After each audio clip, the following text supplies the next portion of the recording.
Trevor Noah said, everywhere in the country right now, if you look outside your window, you're seeing snow. I mean, except for Florida. If you're looking outside your window, that white stuff you're seeing, that's probably cocaine.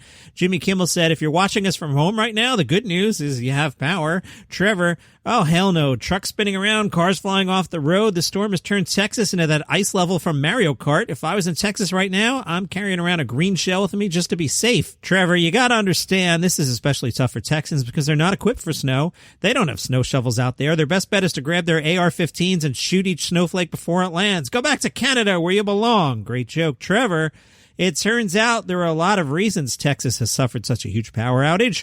Supply for electricity is down, the demand is surging, but experts also say that Texas neglected and underinvested in its grid until it finally broke down during the storm. And look, guys, I get it. Spending money on infrastructure is probably the least sexy thing you can do with your tax dollars, but it's one of those things you're going to take for granted until you're in an emergency.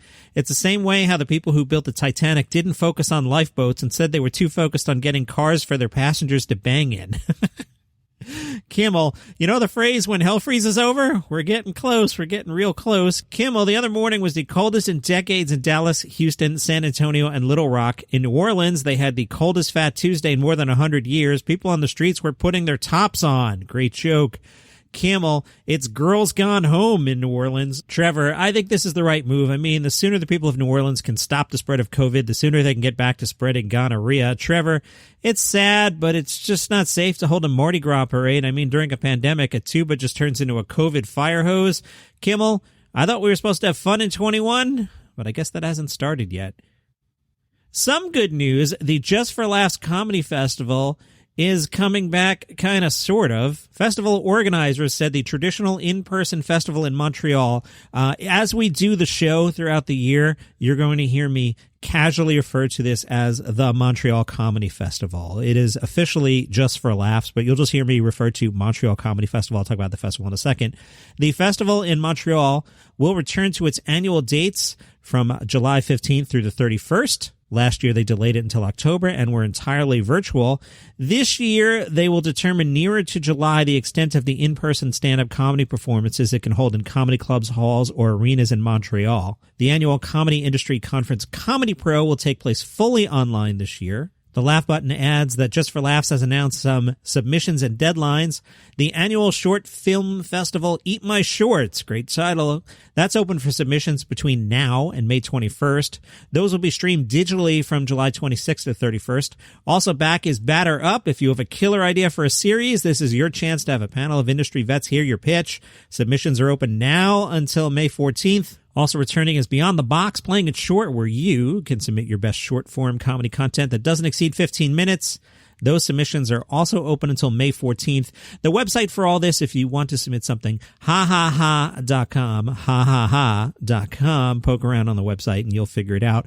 The Montreal Comedy Festival is awesome. I was hoping to get there this year. None of us got there last year, and I don't know where we are with COVID or not, or if Canada's going to let us in, or the United States is going to let us come back, or if I head up to Montreal, pretty easy drive for me, for 2 days. Am I going to have to sit in the basement for 14 days when I get back? That might not be worth it.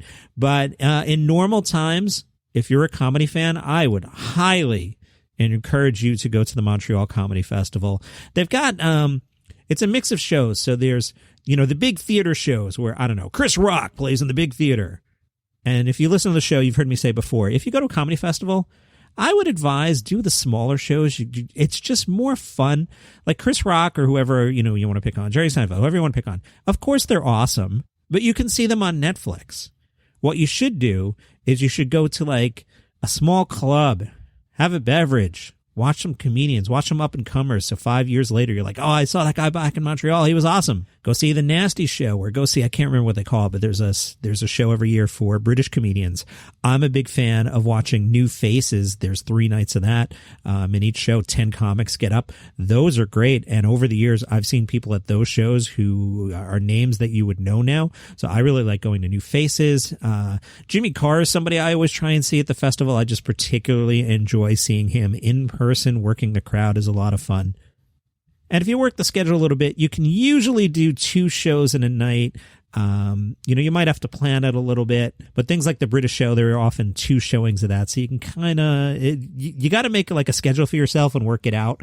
It's pretty good. Plus, Montreal in July is, the weather's nice enough and it's a cool place. And if you can't find a way to entertain yourself, I don't know what you're doing wrong. From Vulture, Second City, that's the legendary Chicago venue that launched the careers of people like Tina Fey and Steve Carell. I like how that's how we're qualifying it now. Nothing wrong with Tina Fey and Stephen Colbert, but how about Bill Murray or Gilda Radner? How about somebody like that we mentioned? I was at the 50th anniversary. We did a station for Sirius at the time for Second City's 50th anniversary, and I got to hang out with a young comedian. His name was Danny Pudi. He had a show coming out called Community. Boy, I'd like a do-over on that.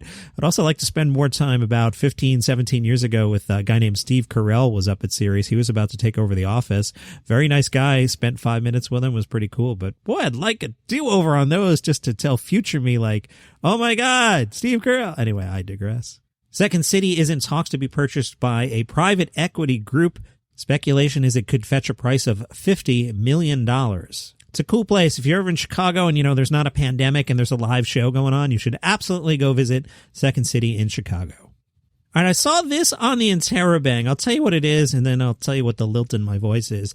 Patton Oswalt is doing a live stream hour on Rush Tix this Saturday at 6 p.m. Pacific time. And there's an interview here with Patton, but when I was reading this article, I was like, I don't know how to say this. I don't even know a nice way to say it. I was like, who wrote this? A 12-year-old? A college student? It just seems like, here, Patton Oswalt is a talented comedic actor who completely nails his role as the lovable and hilarious Prince Ralph Durbin in AP Bio and as a former science teacher. Is that sentence structure? And I know I drop words like every sentence on this podcast. I am self-aware, but really? And the form of the interview?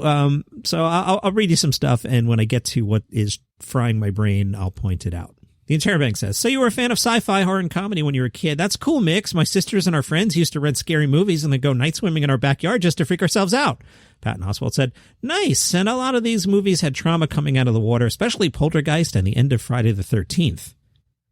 Interrobang, did your sense of humor ever get you into trouble? Patton, I think I got detention a few times, but I feel like every time I got detention, it was almost like the teacher was doing me a favor by saying, that joke sucked, or you went too far, just get 2 laughs and leave it alone.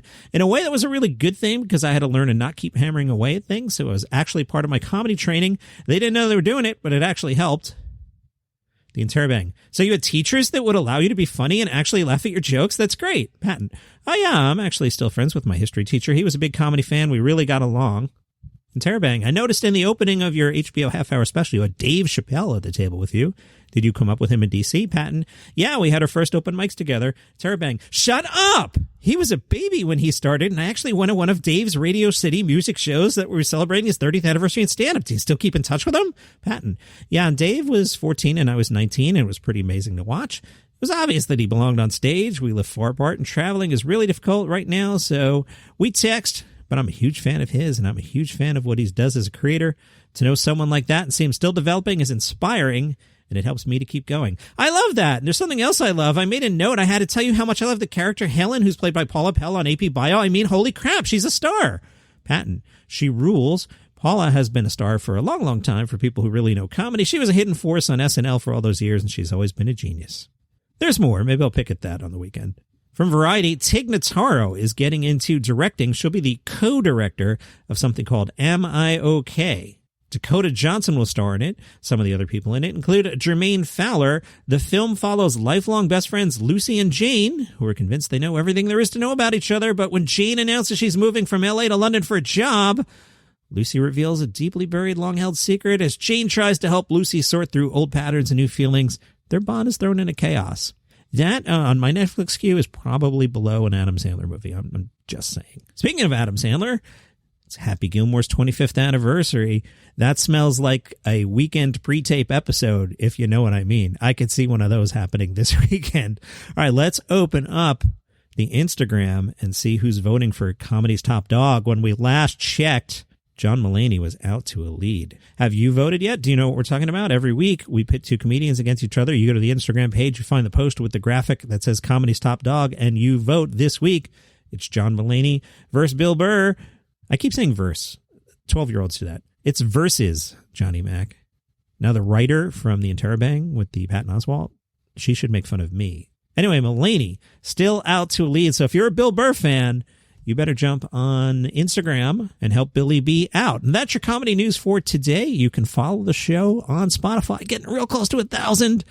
I think I had 988 when I checked this morning. If you want to support the show, buymeacoffee.com/daily comedy news. Large ice caramel milk right there. And subscribe on Apple Podcasts, wherever you get your shows. See you tomorrow.